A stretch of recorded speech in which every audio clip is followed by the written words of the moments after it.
Entonces, iniciamos hoy con este acto, el primer acto con motivo del 2016, en el que celebramos el 200 aniversario de la fundación de la Económica. Hoy en la reunión que hemos tenido la directiva me ha llevado gran alegría cuando nuestro querido secretario nos ha enseñado unas comunicaciones de dos económicas amigos del país, de Sicilia y de Salerno. Me he quedado asombrado cómo llegó el flujo de estas instituciones creadas por Carlos III hasta los confines de la España de fuera de la península. Por eso tenemos también otra delegación, vamos a llamarla así, que no nuestra, sino propia, en La Habana y otra en Bogotá, en Colombia. Me ha tocado, porque la amistad con Antonio me obliga a hacer una presentación, no de él, sino de su conferencia, lo cual es más difícil porque sería más fácil para mí hablar de Antonio, que era un amigo, que lo conozco desde que era muy pequeño. Yo tampoco, yo no era tan pequeño entonces, pero más pequeño que ahora sí. La conferencia me llama la atención porque creo que es de gran interés. Todo futuro es muy interesante. ¿Y cómo es el futuro de Extremadura? Nos lo va a decir. Quizás cada uno de ustedes podría hablar y decir, no el futuro de Extremadura, sino qué futuro le gustaría que tuviese Extremadura. Eso todo lo podríamos hacer. Ahora, hacer de adivino, viendo como un profeta qué va a ocurrir, cómo será Extremadura dentro de 20 años. Yo no lo conoceré, pero todos los que estáis aquí, que sois más jóvenes, pues sí lo conoceréis. Voy a contaros un recuerdo que tengo de una reunión curiosa con unos personajes curiosos: Julio Cienfuegos, Bernardo Víctor Carande, Diego Casquete de Prado, alcalde de Segura de León, y otras cuantas personas más. ¿Para qué hacer la lista completa? Estas fueron no unas reuniones oficiales, sino esas reuniones que se tienen tomando una copa, tomando un café, entre amigos, y se hablaba, y lo inició además Diego Casquete, que era agricultor y ganadero, alcalde de Segura de León, pero agricultor y ganadero. Y él concebía una Extremadura donde la naturaleza fuese la que marcase el futuro. Una Extremadura que fuese el gran paraíso de Europa, que todavía sigue siendo. Y lo sigue siendo además con esas casas rurales, esos paisajes, esos terrenos tan fabulosos que tenemos.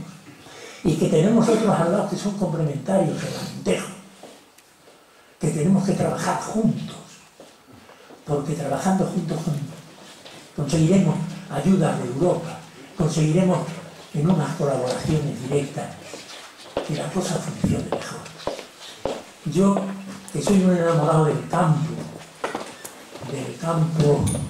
mis hijos me dicen muchas veces, tú eres un enamorado del campo para verlo, no para verlo, para sentirlo, incluso para sufrirlo cuando se ve que no se han hecho cosas que se debían hacer y no se han hecho bien.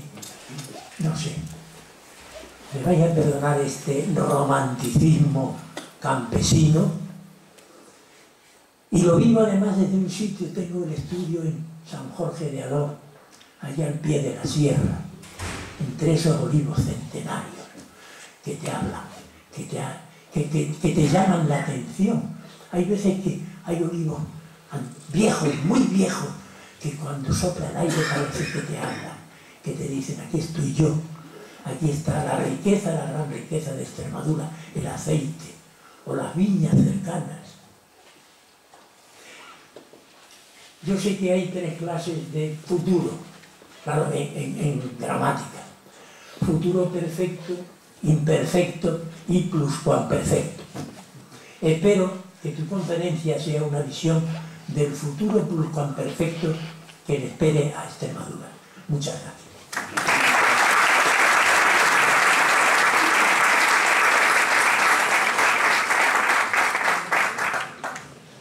Bien, con permiso de nuestro presidente, a mí cuando mi querido amigo Antonio me dijo que iba a dar la conferencia de hoy, que será magistral, como casi siempre, me dijo que quería que lo presentase, pues para mí pues, me apareció el clásico rubor de que alguien que ha sido tu alumno, pero tu alumno no en actividades universitarias, ni mucho menos. Yo le di clase, fue el primer alumno que yo tuve, una vez que terminé la carrera en Salamanca.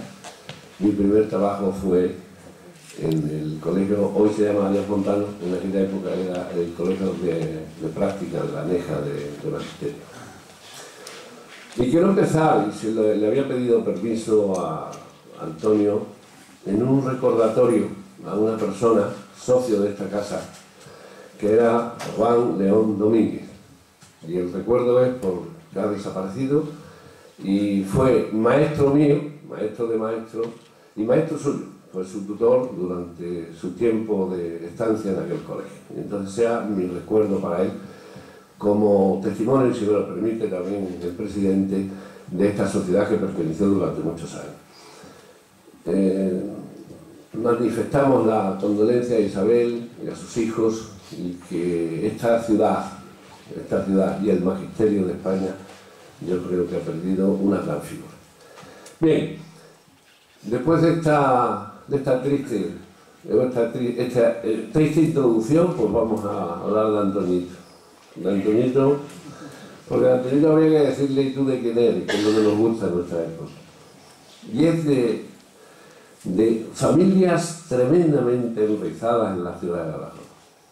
Por un lado, los García Mata. ¿Por qué es empresario, Antonio? ¿Por qué le gusta la empresa?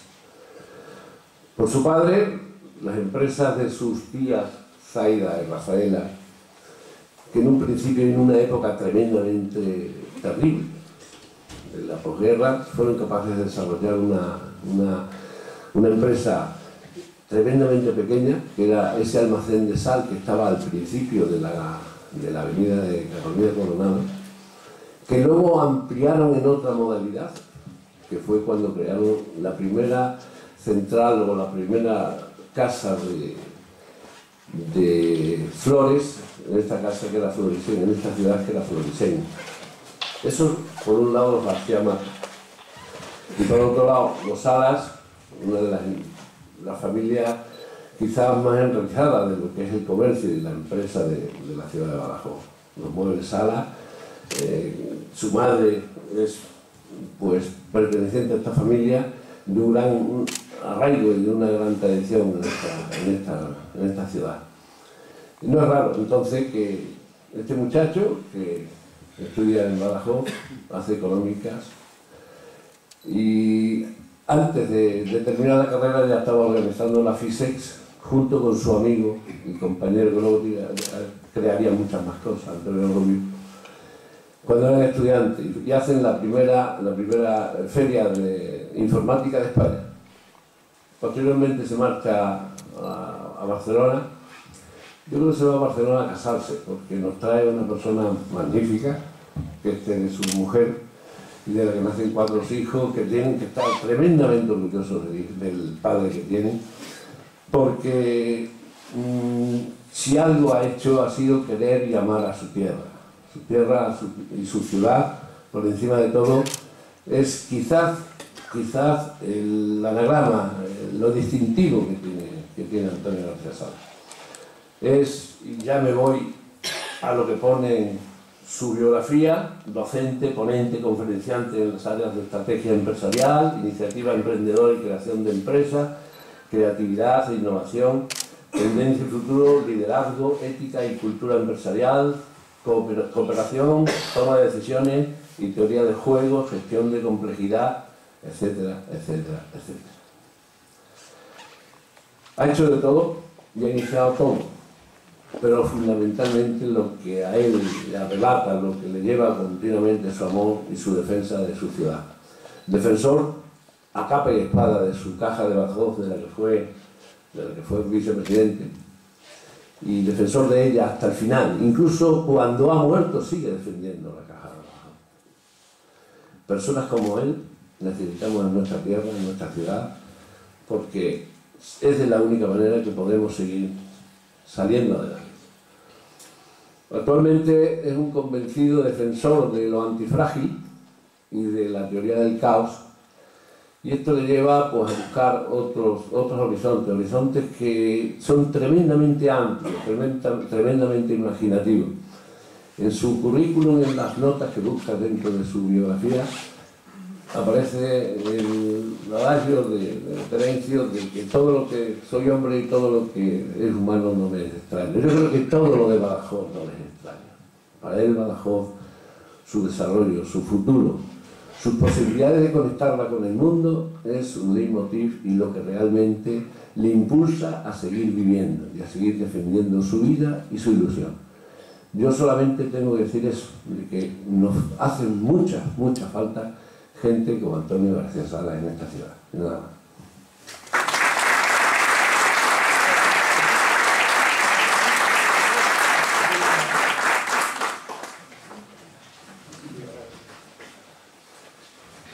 Bueno, hice bien en elegir o pedirle a Emilio que se presentase, sabía que no me iba a fallar porque la amistad que nos une de tantos años y además porque somos compañeros también de cofradía gastronómica, pues le podía costar caro la comida el día que me tocase a mí comer, ¿no?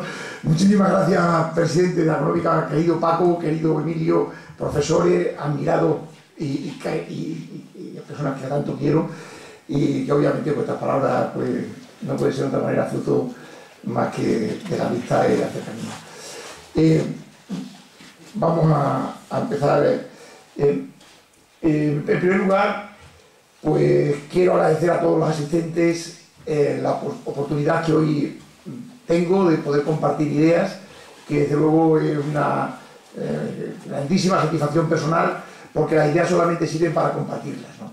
Antes el conocimiento era algo unido al verbo saber y era un bien privado, y hoy es algo público y unido al verbo hacer. Y de nada sirven las ideas si no se comparten y sirven para hacer cosas entre todos, ideas que desde luego no son mías, sino que la inmensa mayoría las he ido cogiendo de un lado y de otro, y que son frutos de mucha gente a la que tengo que agradecer que lo que yo hoy pueda compartir aquí, lo haga con una gran satisfacción y con una gran humildad también, pero con un orgullo de que en muchos casos pues tengo que agradecerle a mis padres pues lo que me transmitieron siempre de amor a esta ciudad y de amor al conocimiento. Tengo que agradecerle a mi familia que me haya dejado pues este vicio que tengo, porque yo creo que es un vicio por mi ciudad, por Badajoz, pero eso me ha permitido también conocer la ciudad, y a todos aquellos que en algún momento pues con los que he intercambiado opiniones e ideas. Especialmente he tenido la oportunidad y el privilegio de participar durante casi 10 años, bueno, casi 12 años, en un proyecto que fue promovido por el Ayuntamiento de Badajoz, del Observatorio del Cambio, en el que participaron más de 250 personas en distintas sesiones. Se elaboraron una serie de documentos que están disponibles en la página web del Ayuntamiento, los casi 50 documentos, y que prácticamente la mayoría pues he tenido un gran protagonismo en su redacción, y que de CEITAE, que fue a quien nos adjudicó el Ayuntamiento este proyecto, pues he tenido el privilegio de poder tener una observación de la ciudad y de su futuro, y pensar mucho sobre su futuro. Y eso, desde luego, ha sido algo privilegiado, pero también algo que trae un nublado, porque hemos pensado siempre en el futuro, y el futuro es algo que es imaginación, y la imaginación, pues obviamente, es intentar eludir la realidad y no aferrarte a los hechos de cómo han sido, cómo son o cómo han sido en el pasado. Por tanto, mi visión es una visión personal, que para nada la quiero ni imponer ni sobreponer a ninguna otra visión. Es una visión que quiero compartir y que también fruto pues, de casi un estado personal de la vida. Yo soy optimista por naturaleza, diría que casi enfermizo en algunos casos, prefiero ver esa visión y ante la alternativa de los miles o millones de información que uno capta de la realidad, pues uno selecciona 100 que son negativas, a veces una sola, y se aferran al único problema que hay y ahí se encierran y todo lo ven negativo. Yo prefiero seleccionar las partes más positivas sin eludir la parte más negativa de la realidad, pero prefiero intentar enfocar y tener esa visión, aunque sea solo para equilibrar un poco, porque hay más gente que tiene la otra visión. Pero es una visión parcial, es una visión de un urbanita. Ante pues, esta sociedad es una sociedad, la Real Sociedad Económica, una sociedad plural y de distintas visiones. El presidente ha manifestado una visión más rural, más, digamos, puramente o más cercana a la naturaleza. Yo soy un urbanita, me gusta la ciudad, disfruto en las calles, disfruto en la calle Menacho, en el comercio, me gusta sinceramente mucho más el asfalto que el barro, aunque también disfruto con el barro y me gusta la naturaleza, pero soy un urbanita, ¿no? Y creo que es uno de los inventos más importantes que ha tenido el hombre a lo largo de la historia, y por tanto veo la ciudad más desde el urbanismo que desde el urbanita, desde el ciudadano, más que probablemente desde la visión más rural. Y si algo tan sencillo como un cilindro, depende de cómo se vea, desde donde se mire, uno puede afirmar con toda rotundidad que es una circunferencia, y otro puede afirmar con toda rotundidad que no vea otra cosa más que un rectángulo. Algo tan sencillo, tan euclídeo, tan plano. La realidad es muchísimo más compleja, ¿no? Es cabrosa, y por tanto no voy a pretender que la visión que yo haga, que también será parcial y muy reducida a unos aspectos, pues simplemente pues, sea la única posible. Hay muchas otras visiones y depende de cómo lo veamos, con qué lupa, desde qué perspectiva, pues obviamente podemos ver una superficie extremadamente extensa en lo que no hay ninguna rugosidad, pero si somos una hormiga, pues probablemente en cualquier pequeño metro pues encontraríamos muchísimos obstáculos. Y esa es la realidad. Muchos estamos viendo Badajoz desde la luz que no nos pone el ayuntamiento, no nos arregla delante de nuestra casa, y por tanto todos los días salimos con un enfado y con una animadversión hacia la ciudad porque no nos ha arreglado la luz, o el Chaco lleva 15 años. Yo voy a intentar ver la ciudad desde una perspectiva un poco más, digamos, más largoplacista, y sin intentar entrar en el Chaco, que no niego que exista, que nos mojemos y que nos fastidie tremendamente cada vez que vemos un Chaco. Y por tanto, también lo que yo diga sé que puede ser interpretado y repelido o interpretado de muchísimas maneras, ¿no? Eso es lo normal.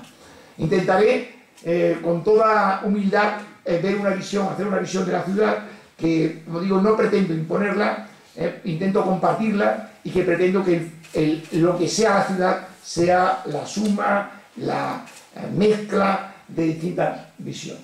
Como sé que a veces me alargo bastante o me apasiono en algún concepto, y además algún amigo pues me ha enviado un WhatsApp antes de esta intervención diciendo: por favor, no te alargues demasiado, ¿no? Que te conozco.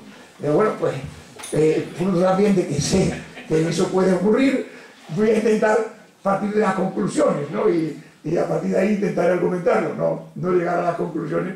Pero creo que en primer lugar, la ciudad hoy es un ser vivo, absolutamente vivo e imprevisible. Lo que será el futuro no tenemos ni idea. Y bueno, yo creo que en este momento, en las circunstancias en las que vivimos, muchísimo más. Pero siempre lo ha sido.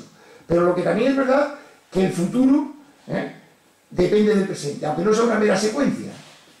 Y que muchas veces pequeños hechos que ocurren en la ciudad tienen una consecuencia impensable.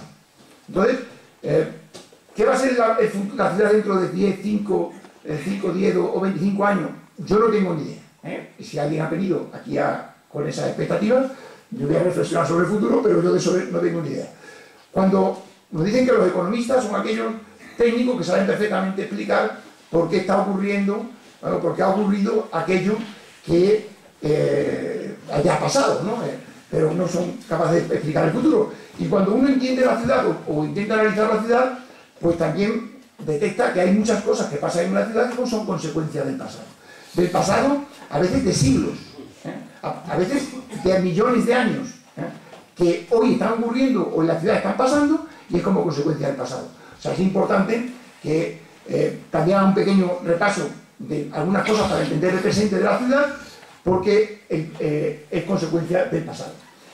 Y también me gustaría poner que obviamente es un momento que hoy enciende uno la televisión y parece que el fin del mundo está cerca, que España explota y que todos son problemas hoy y yo creo que casi todos los días, porque mira, los acontecimientos se suceden uno detrás de otro y aquí parece que todos son calamidades y problemas.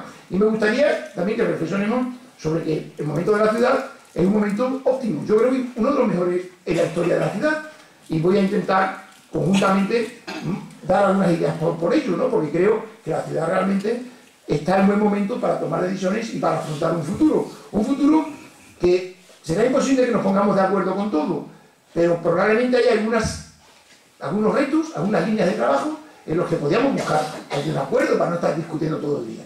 O sea, y ya adelanto lo que iba a decir, o sea, la eurociudad parece que es algo, que es un concepto que todo el mundo está más o menos de acuerdo, vamos a ver cómo lo materializamos, pero vamos a intentar buscar los mayores consensos para hacer posible ir de la mano conjuntamente pues, con Elbas y con otras ciudades del entorno y irlo ampliando sucesivamente. Me parece que es importante para todo el mundo que Badajoz se comunique, se conecte y que avancemos en las comunicaciones. No estemos discutiendo ahora si AVE sí o AVE no, cuando somos los únicos que ya prácticamente nos podemos quedar fuera. Todavía se oyen muchos comentarios de la gente cuando alguien defiende el AVE o defiende un tren. Hombre, es que no es lo más adecuado. Bueno, eso lo podríamos haber pensado en el año 80, pero cuando en España se decidió que la red iba a ser de AVE con la tecnología que hay, yo estoy en contra, pero ahora no me voy a quedar fuera. Es como si alguien en el siglo XIX hubiese dicho en España, no, en mi región yo quiero el ancho de tren europeo, porque es mucho mejor. Bueno, o cuando en los años 50, en los años 80, pues el sistema PAL decía que era mucho mejor que VHS, pero al final se implantó el VHS, y al final pues no había cinta y uno puede decir, no, yo quiero PAL. Bueno, pues no hay, o sea, tenemos que estar conectados en red. Una tercera línea que yo creo que nos tenemos que poner de acuerdo todos es la plataforma logística, como casi por símbolo, pero yo creo que además es una locomotora de muchas otras cosas que pueden pasar en la ciudad. En cuarto aspecto, el Guadiana, yo creo que los más viejos del lugar pues recuerdan el Guadiana pues, con una gran emoción, pero yo creo que ahora hay unas realidades que es importante que sigamos avanzando en lo que ha pasado aquí con el Guadiana y los ríos. En quinto, el patrimonio, la recuperación de la historia de la ciudad, y en sexto, algo que se pone de manifiesto cada vez más, la importancia que tiene el conocimiento y la importancia que tiene que la ciudad haga un compromiso serio general por liderar, ser una ciudad del conocimiento, de la tecnología, de la innovación y de las artes, porque yo creo que cada vez están las cosas más interconectadas. Estas 6 líneas que propongo, y que veremos si me da tiempo de alargarlas más o menos, o explicarlas un poco más o menos, pero porque intentaré que al final pues, haya suficiente tiempo para un coloquio, pues creo que nos puede simplificar mucho los temas, porque aquí parece que cada actuación que se hace es un motivo de conflicto. Todo al final termina en una guerra, en que todo el mundo quiere ganar, se haga una calle, se haga una plataforma única en una calle, se siembren unos árboles, o se haga cualquier cosa. Se genera una guerra en la ciudad que al final alarga los tiempos, se consume una energía tremenda, no salen las cosas adelante. Hombre, yo creo que no hay que querer hacer una guerra en cada batalla, hay que plantear un poco la guerra en su conjunto y entender que hay batallas que se ganan, otras que se pierden y que otras que podemos hacerlas conjuntamente, pero aquí cada fachada que se arregla, cada cristal que se cambia, cada hierro que se toca, es un motivo de conflicto en la ciudad como si ahí no fuese la vida. Yo creo que es importante buscar líneas de acuerdo, unas líneas en las que, bueno, pues ahora te toca a ti ganar, pero que sepamos que la siguiente me toca a mí y no estemos luchando y agotando la energía, porque esto es absolutamente agotador. Quiero hablar de algunas cosas concretas, pero mucho más me interesa hablar un poco de filosofía y de emoción. Yo creo que esta ciudad tiene futuro y merece la pena explicarnos un poco en ello. Antoine Saint-Exupéry tiene una frase que la repito mucho porque a mí me encanta, es que si quieres construir un barco, no empieces por buscar madera, cortar tablas o distribuir el trabajo, sino que primero has de evocar en los hombres el anhelo de mar libre y ancho. Y en ese sentido, creo que mucho más importante de lo concreto, de la actuación concreta, es que compartamos una emoción, compartamos un proyecto colectivo y compartamos realmente pues unas voluntades y unas ganas de llegar a un buen puerto, aunque a lo mejor no sabemos a qué puerto vamos a llegar, porque el futuro es absolutamente imprevisible. Como digo, vamos a mirar al pasado, y nada más pasado que la propia geografía. Si vemos un mapa físico de la península ibérica, yo creo que ya nos da mucha pista sobre la ciudad de Badajoz. A mí me parece que este mapa es una de las explicaciones más importantes de la ciudad de Badajoz y de su entorno próximo. Si vemos este mapa, pues vemos claramente que en las zonas verdes, en la zona de los valles y en las zonas más húmedas, pues están hoy asentadas las ciudades más importantes aquí en España y en todo el mundo. Normalmente en la costa y al lado de los grandes ríos. Y quitando obviamente algunas ciudades pues, más artificiales como Madrid o más hechas por voluntad del hombre y voluntad de comunicaciones, casi todas las ciudades están en esas zonas verdes tan fantásticas que tenemos, no sé si... pero es un mapa que todos conocemos, ¿no? Y aquí hay un espacio impresionante verde que es una envidia, yo creo que casi de Europa. Esta zona verde tan extensa, tan maravillosa del suroeste ibérico, ya los prerromanos la identificaron como una Lusitania, identificaron como una única zona. Ya posteriormente los romanos pues también insistieron con la Lusitania, que era una de las ciudades más importantes, que la definieron porque fue una encrucijada de caminos de Mérida, y por tanto en Mérida los romanos nos dejaron lo mejor que hemos tenido en toda esta zona en los últimos 2000 años, ¿no? O por lo menos 1800 años. O sea, la mayoría de las comunicaciones de que disponemos nos provienen de los romanos, ¿no? Y ahí, pues, en Mérida, pues obviamente tenía la conexión con Lisboa, con Zaragoza, con las torres, con Cádiz y Sevilla, con Valencia, con Cartagena. O sea, fue un sitio absolutamente espectacular de poder, y así nos han dejado los restos que nos han dejado y las obras de ingeniería que nos han dejado, pues, con el símbolo del puente de Alcántara, entre otros, pero desde luego con Mérida como un sitio absolutamente pues, maravilloso a nivel mundial, ¿no? Y este espacio, evidentemente este espacio por debajo del Duero, que era la Lusitania, lo respetaron, fue en parte durante la época árabe, también pues ya con la creación de la ciudad de Badajoz y con el liderazgo de Badajoz, pues el reino taifa de Badajoz que llegó hasta el mar. Porque era un espacio natural, era un espacio, la mayoría de los espacios que necesitan esa unión con la costa. O sea, casi todas las regiones actualmente de España coinciden con un valle o con una razón geográfica, casi todas, Aragón con el Ebro, Andalucía con el Guadalquivir, y casi todos tienen un río. La única que tenemos dos somos Extremadura, y eso es un problema. Es un problema porque, claro, en el siglo XIII llegan los árabes, llegan los cristianos, y crean la frontera más antigua del mundo. O sea, los dos estados más antiguos, Portugal y España, hace 800 años que crean una frontera. Y una frontera divide. Y una frontera hace que ese flujos naturales que hubo y que vemos aquí, juntándolo con el mapa físico, pues nos definen a Badajoz y nos ponen al final del culo de saco. A un sitio en el que había que venir simplemente aquí, al fondo del saco, había que venir e irte, porque no había manera de traspasar la frontera. O sea, teníamos por el sur una barrera física impresionante, una barrera física, Sierra Morena, arriba de Extremadura, el sistema ibérico, y partidos por el medio, por eso a veces, y de los de Cáceres son de una manera, los de Badajoz de otra, la provincia, claro, es que son dos valles distintos, los de la provincia de Cáceres son el Valle del Tajo, y el Valle del Tajo tendía hacia el norte, hacia Salamanca, y vertía hacia el norte, y los de Guadiana tendíamos más hacia el sur, porque aquí no podíamos salir. Y aquí prácticamente pues, todo este territorio se pone al servicio de la Mesta, se pone al servicio de agentes exteriores y de formas muy provisionales. Hay una excepción que es Badajoz, que como ciudad prácticamente desde hace 700, 800 años mantuvo el liderazgo como ciudad por su razón fronteriza, pero por su razón militar.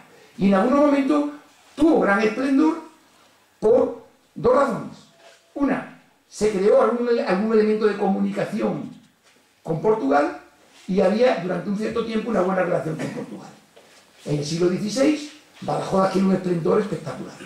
Se construye el puente viejo, el puente de Palma, permite ya unos flujos normales y cotidianos con Portugal, hay una buena relación con Portugal, que termina pues, en la unión bajo un mismo rey, y se produce en Badajoz un esplendor cultural en el que Luis de Morales, su figura como Luis de Morales, Diego en pintura, Diego Sánchez de Badajoz en teatro, Juan Vázquez en pintura, Gaspar Méndez en arquitectura, Fray Luis de Granada en poesía, y un obispo muy importante como San Juan de Ribera, que después fue obispo de Valencia. Y resalto aquí algo muy importante, que prácticamente el único personaje histórico que sin salir de Extremadura, y desde luego desde Badajoz, ha triunfado fuera ha sido Luis de Morales, porque vivió en aquella época y porque el rey Felipe II, con todo lo que era el rey Felipe II, estuvo 8 meses viviendo en Badajoz, contactó con él, tuvo buena relación, y después vivió con Fray Luis de Granada y con San Juan de Ribera, pues le permitió que trascendiese fuera, y que en ese momento el flujo con Portugal pues hace que Luis de Morales pues esté no solamente en Badajoz, sino por toda la frontera portuguesa, por toda la raya, y después se extendiese por otras ciudades del mundo. En aquel momento hay un momento de esplendor en la ciudad que además hay que recuperar, que lo pongo un sitio sobre ello, que es el Renacimiento, con todo el simbolismo que tiene el Renacimiento, y uno de los elementos clave es la construcción del Puente de España. La ciudad de Badajoz, como he dicho, mantuvo durante 800 años un liderazgo de toda la zona, de manera evidente, y lo perdió en la Guerra de la Independencia, donde fue arrasada la ciudad. La ciudad ha sido arrasada en muchísimas ocasiones. Es la ciudad más sitiada de España y ha sido arrasada en muchas ocasiones, lo que también demuestra la fuerza que tiene la ciudad en sí misma. Ha sabido recuperarse de muchas guerras y de muchos sitios. De nuevo, termina en el siglo XIX, tras la Guerra de la Independencia en la que se queda arrasada la ciudad. Hay otro momento clave en la ciudad, en donde no es ajena la Real Sociedad Económica de Amigos del País, en el renacimiento de la ciudad, que es en la conexión del tren con Lisboa-Madrid, que se conecta por primera vez, la primera línea internacional que tiene España a través de Badajoz, que se conecta. Llega antes la red portuguesa, el tren de Portugal, que de Madrid. Y hay un hecho que a mí me resulta también bastante significativo, como muchas veces pequeñas decisiones de gente, tener situado en un determinado sitio a una persona que puede tomar una decisión a tu favor, cambia el ritmo de la ciudad. En aquel momento, Francisco Luján, que es de Castuera, o sus padres son de Castuera, pues es ministro de Fomento y decide que el tren por Portugal a Lisboa pase por Badajoz, pase por Castuera, tenga la estación al lado de la casa de su madre, ¿no? Porque para eso es el ministro de Fomento, y pase por Badajoz. Entonces, una decisión tan importante para las comunicaciones de esta ciudad y para el futuro de esta ciudad, porque ahí pega un gran crecimiento, es que Francisco Luján pues era de Castuera, ¿no? Y su familia de Castuera le quería poner el tren al lado de su madre. 20 años después, el ministro de Fomento de Valencia a Alcántara, y se construye la conexión a través de Valencia a Alcántara. Estas cosas pasan así, ¿no? Y parece mentira, pero son así, ¿no? O sea, por una razón personal de que en un momento dado hay una persona en un ministerio en Madrid, pues se toma una decisión que cambió el destino de la ciudad. Y la ciudad de Badajoz pega un gran salto a final del siglo XIX, en el que yo tengo unas buenas conexiones ferroviarias y de amistad con Portugal. Incluso se genera una clase en la ciudad, pues una clase de comerciantes muy fructífero, en el que probablemente de la arquitectura más interesante del siglo XX que tiene la ciudad de Badajoz es la que crearon los comerciantes. El bonito de antemano se espante, mi familia, ¿no? La casa de Ramos Sala, la Giralda, las Tres Campanas, Álvarez Buiza, la Paloma, el Colegio de Abogados, de Pla. O sea, hay una serie de familias de comerciantes que crean una arquitectura interesante en la ciudad, la arquitectura comercial, fruto pues, de esas buenas relaciones y esa efervescencia que tiene el comercio de la ciudad. Y van pasando los tiempos, y yo ya llego a los precedentes, unos precedentes de dónde están, ¿no? Y a mí me parece, estoy contando esta historia para que veamos dónde están. Hemos estado en un culo de saco, aislado, un tradicional aislamiento en el que ha habido momentos en los que hemos tenido un cierto avance en las comunicaciones y ha valido para 20 años después, porque obviamente las comunicaciones se van superando. Cuando uno tiene un puente, pues hace cosas que no hacía cuando no tenía un puente, pero después de 20 años de tener un puente o 30 años, ya el puente está ahí, ya lo tenemos asimilado. Cuando nos ponen el tren, pues bueno, éramos los primeros que teníamos tren, pero después tiene tren todo el mundo, y por tanto ya no tenemos ningún elemento diferencial. Y llegamos a la segunda a la historia un poco más reciente que nos condiciona también a la ciudad en este momento, y hay 5 elementos que para mí son claves, digamos, hasta el año 2000, y que nos ponen en posición en el año 2000 del despegue. En primer lugar, el Plan Badajoz. Esta es la obra de infraestructura desde los romanos más importante que ha tenido Extremadura, que cambió absolutamente el destino de la región, y especialmente de la provincia de Badajoz. No son ajenos personas, ¿no? Aunque eran algunos proyectos sueltos que había desde el principio del siglo y que en la República pues empezó la pesada de Cígara. Realmente el concepto global que tiene el Plan Badajoz, que probablemente ahora sería imposible, fue fruto de una dictadura, era imposible hacer las obras de colonización y todo lo que se hizo en aquellos años, pues es algo fundamental para entender a la ciudad. Si no tuviese el Plan Badajoz, ¿qué sería de nosotros? En aquel momento, la ciudad de Badajoz pues tuvo la sede de muchos de los organismos, que aunque se decían en gran parte en Madrid, pero eran muchos de los organismos que repartían dinero, o sea, los de colonización, los de vivida, los de extensión agraria, todo aquello que durante los años 60 y 70 pues estuvieron desarrollando el Plan Badajoz. Eran gente de un cierto prestigio social, era gente de una buena talla intelectual y era gente que aportó mucho a la ciudad. Recogió también el testigo de cosas que habían hecho la económica. La económica desde el siglo XIX está desarrollando cátedras de agricultura, puso en marcha la granja escuela que vino Alfonso XIII en 1905 a inaugurar, la granja escuela que hoy es la escuela de ingenieros agrónomos, ¿no? Fue una iniciativa de la económica, y tampoco estuvo ajena en el Plan Badajoz de la económica. Adolfo Díaz Ambrona era miembro de la económica, como sabéis, presidente de la Diputación de Badajoz, y después fue ministro, y fue uno de los grandes impulsores, una de unas claves, fueron fundamentales con sus relaciones, que tenía a su gente de contacto en Madrid, que fue impulsando el Plan Badajoz, que me parece que es uno de los elementos. Posteriormente, el otro segundo hecho fundamental para entender lo que nos ha llevado a la ciudad, un comentario también sobre una infraestructura como el Plan Badajoz. Seguirá la infraestructura, pero lo que es el desarrollo tarda 50, 60 o 100 años después en llegar. O sea, una cosa son las infraestructuras y otra cosa la gestión de la agricultura. Y el Plan Badajoz aporta 2 cosas, para mí muy importantes. Una es el conocimiento del regadío, que no se improvisa. O sea, en otras regiones pues llevan conocimiento de instituciones del regadío de siglos.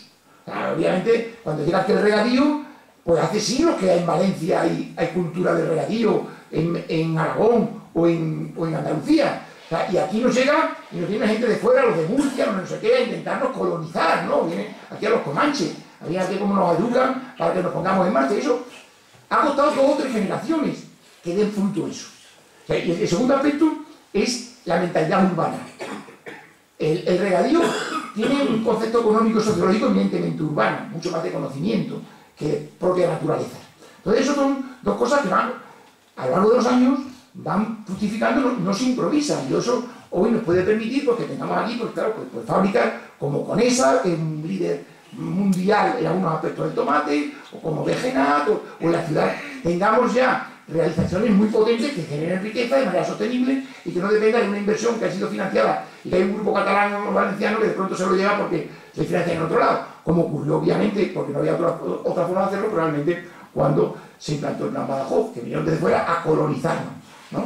Ahora ya no, es un desarrollo autóctono, eso es lo realmente importante, que aquí familias de Badajoz, gente de aquí, de Badajoz, de Extremadura, pues crean industrias que son líderes mundiales. Eso no se improvisa, no se improvisa, tardan 30 o 40 años, 3 generaciones. En segundo aspecto, la universidad, que es otro elemento que tampoco se improvisa. Cuando aquí se crea la universidad en el año 73, prácticamente todas las regiones de España en aquel momento tenían universidades. Y universidades de siglos. Aquí llevamos, desde la económica, desde el siglo XIX, pues reclamándola. En los años 50 y 60 pues se crearon asociaciones, asociaciones de la universidad, gente que la fue también impulsando, y un socio de la económica, don Juan Ramón Camacho, que era químico y farmacéutico, pues tenía una íntima relación con el rector de Sevilla, que posteriormente fue ministro de Educación y Ciencia, y consiguió que inicialmente, pues, ahí en los salesianos, una facultad de química que dependía de Sevilla, pues empezase, y después ya con Villapara en el 73, se crea la Universidad de Extremadura. Bueno, no se improvisa, se crea una universidad, entra en ese momento pues gente en avalancha de profesores, y nos encontramos, vemos que no es un tema maduro. Ahora mismo una de las facultades, pues que tenía más prestigio y tenía, yo creo, había hecho pues, cosas muy buenas, pues se encuentra con que se les jubilan los profesores que entraron entonces y todos a la vez, ¿no? Claro, una universidad requiere una continuidad del conocimiento, una innovación, que se vayan jubilando uno, que se vayan dejando su resto y una continuidad no digo, de mucha más antigüedad que la Universidad de Extremadura, ¿no? Que es reciente. O sea, en Andalucía pues había universidades centenarias, en Castilla y León, en Galicia, en el País Vasco, en Cataluña, en Valencia, en Madrid, y aquí era algo que ha irrumpido nuevo. Obviamente todos podemos verlo con la lupa y quejarnos de facultades, de instalaciones, de miles de cosas. Pues, evidentemente si vemos un problema, pero el hecho de que exista la Universidad de Extremadura y que hoy continúe, y que yo creo que obviamente mucho está cambiando el conocimiento, o sea, no defiendo el modelo actual ni nada, pero es un hecho absolutamente relevante porque hace que la gente se quede a estudiar aquí, y normalmente uno coge una cierta tendencia a quedarse a desarrollar su trabajo donde ha estudiado, aunque hoy pues las circunstancias económicas lo imposibilitan o lo dificultan, pero desde luego si no tuviésemos la Universidad de Extremadura no nos quedaría aquí una persona joven cualificada. De eso podemos estar absolutamente convencidos. Tercer aspecto que para mí me parece importantísimo para entender el fin del siglo XX, el estado de la autonomía y la democracia. O sea, la llegada de la democracia nos permite el autogobierno, ya no depende uno solo de las decisiones que se tomen fuera, se van cada vez teniendo aquí más decisiones, pintamos algo más, y también ocurre algo que puede jugar a priori a la contra de Badajoz, pero a la larga yo creo que ha sido uno de sus mayores activos. Se traslada a Mérida, la capital autonómica, Badajoz pierde peso político, peso, capacidad de decisión, algunos bancos trasladan sus sedes provinciales o regionales a Mérida, y Badajoz entra como una depresión.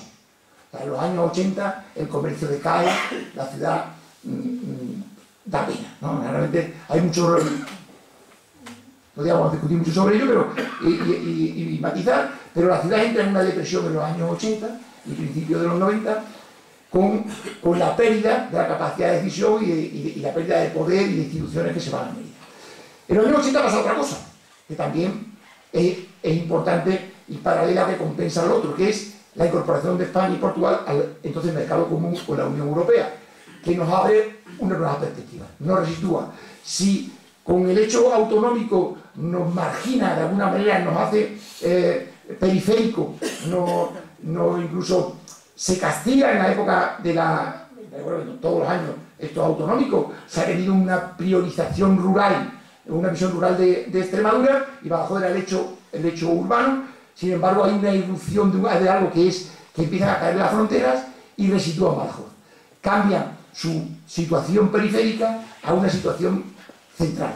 Ya no se mira solo a Badajoz con una visión de media naranja, sino con una naranja entera. Alrededor de Badajoz pasan cosas que a lo mejor en Mérida ni se enteran, pero aquí en Badajoz empieza Badajoz a resurgir. Y con otro hecho muy importante, que es las comunicaciones. Paralelo o junto a esta caída de fronteras, inicialmente en el 92 caída de fronteras y después la moneda única, pues surge un hecho que por fin Badajoz se comunica de una manera fluida, con una autopista. Y en aquel momento, ahora estamos reclamando el AVE, pero cuando fue la autopista, aquello fue una gloria. Todavía la gente más joven no se acordará pues, del puerto de Mirabete, de la Media Fanega. Los más jóvenes no se acordarán, no conocerán. Ya sé que los mayores nos acordamos todos, ¿no? Y obviamente pues ir a Lisboa fuera toda una excursión.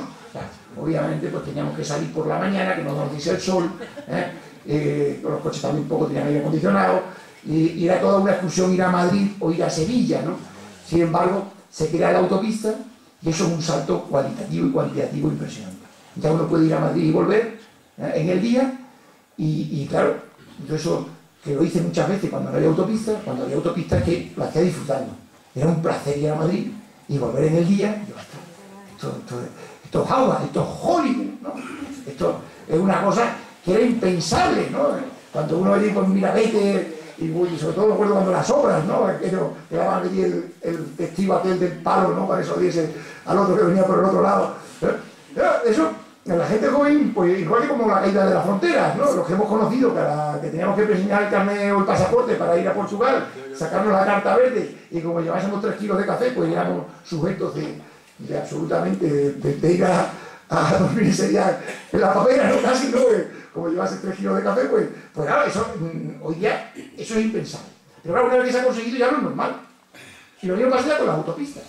Pero claro, terminamos el fin de siglo siendo Badajoz, junto con Albacete, las 2 ciudades de mayor crecimiento de España. Claro, estamos aquí, que estábamos en el centro de la nada, y en Albacete, que estaba también en el centro de la nada. Se conecta con la autopista y de pronto pues hay una perspectiva de la ciudad inmensa, ¿no? O sea, cuando la gente dice que no conoce a Badajoz, pues imagínate Albacete, ¿no? O sea, la gente de Albacete, pues la gente poco sabía más que una vieja y un viejo iban para Albacete, o que hacían naranja, o poco más, ¿no?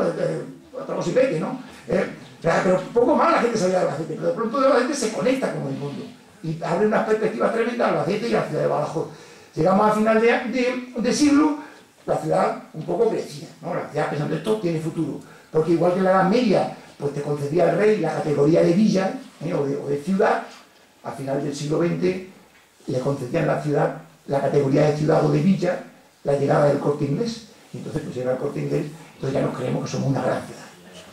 La ciudad es realmente, llegamos al final del siglo XX, pues diciendo, nos comemos el mundo, ha llegado el Corte Inglés, y los de Mérida, los de Cáceres, los de no son nadie, ¿no? Ellos no van a tener nunca el Corte Inglés, nosotros tenemos el Corte Inglés. Eso afrontamos el siglo XX, pues, sacando pecho, siendo la ciudad de mayor crecimiento de España, y bueno, y hay una gran expectación, ¿no? El siglo XX, y ahora vamos ya voy a centrarme en la quincena, los últimos 15 años, que me he recorrido en poco más de media hora, 2000 años, no, 1500 años, a ver lo que me dura los 15 últimos años, para que tenga más memoria sobre ellos, ¿no? Y hay una gran expectación. Aquí en la económica organizamos una jornada, varias jornadas sobre la ciudad, sobre jornadas y simposios de economía de la ciudad de Badajoz, y por aquí se ven algunos pues, diciendo, ya reclamando el año 2001 el AVE, la plataforma logística, todo lo que después de la ciudad, de las ciudades de mayor perspectiva del siglo XXI. Creamos la plataforma de revitalización del casco antiguo y hacemos visitas al presidente de la Junta, al otro del otro, para que nos apoye proyectos, todos nos dicen que sí y nos lo vamos creyendo, ¿no? O sea, en el 2003 pues nos dicen que el AVE va a estar en el 2010, el tren de mercancía en el 2008, llega Zapatero en el 2004 y nos dice que vamos a tener un parador de turismo ahí en el hospital, y además va a apoyar la plataforma logística para que esté en el 2007-2008, y además reafirma y durante varios años sigue diciendo no sé cuántos miles de millones que van a venir aquí a Extremadura. El plan general pues contempla 19 torres de 19 pisos en lo que era el ferial ahí en el mar del Guadiana, unos túneles que nos van a hacer en la autopista que vamos a pasar estupendamente, centros comerciales, muchos, ahí compraron hay unos terrenos ahí por la venta de Don José. Esto va a ser realmente, por aquí pongo muchas de estas estrellas, ¿no? Tenemos realmente pues toda una inaugura el CIERE, el Centro Ibérico de Energía Renovable en el 2009, con un nuevo director. La escuela de pilotos de la base, en el 2007 Rodríguez Ibarra inaugura una escuela con hace casa de una escuela de pilotos que van a venir 5.000 tíos a la base que hablan inglés y gente de la OTAN que nos va a cambiar la ciudad. Realmente, algunos, los que estábamos en el Observatorio del Cambio, que estábamos analizando todo esto y lo íbamos poniendo sobre el papel, se nos caía la baba, ¿no? Y obviamente, pues surgió en la ciudad un proyecto, ¿no? Igual que en la época de Manolo Rojas, decía Manolo haznos olímpico, pues en la primera década del siglo XX, pues era Badajoz, ¿no? Y hay huertos, hay mucha gente que escribe sobre Badajoz porque realmente, pues bueno, ilusionaba este cambio que todos estábamos viendo que pasaba en la ciudad y lo que nos iba a venir. Pero claro, lo que nos iba a venir era absolutamente impresionante. Pero todo, obviamente, se estrelló, ¿no? Parece que llegó la crisis y fue la justificación de que aquí no se hacía nada. Y cosas que, bueno, había cosas que fueron motivadas de la crisis y otras cosas que nos engañaron. O sea, cuando veo aquí la hemeroteca en la económica y consulto en los periódicos del 2003, 2004, 2005, que no había crisis, 2006, 2007, que no había crisis, que estaban haciendo obras por todos lados y nos seguían prometiendo que en 2 o 3 años aquí teníamos todo, las torres, los AVE, las plataformas y el aeropuerto psicodélico aquí con los vuelos a Nueva York, ¿no? Y todo se va a China. Entonces nos entra una frustración a la ciudad, que yo creo que en los últimos años hay como un pesimismo que nadie se cree nada. Obviamente también motivado por la crisis económica, por los problemas que tenemos todos los días, por la cantidad, obviamente, de noticias, ¿no? Que hoy, por venir aquí a dar una charla sobre Badajoz y siendo optimista, cualquiera que haya pasado el día oyendo con tertulias de radio y pues aquello del fin del mundo está cerca, pues se queda pequeño. Por tanto, yo creo que hoy hay que intentar también pues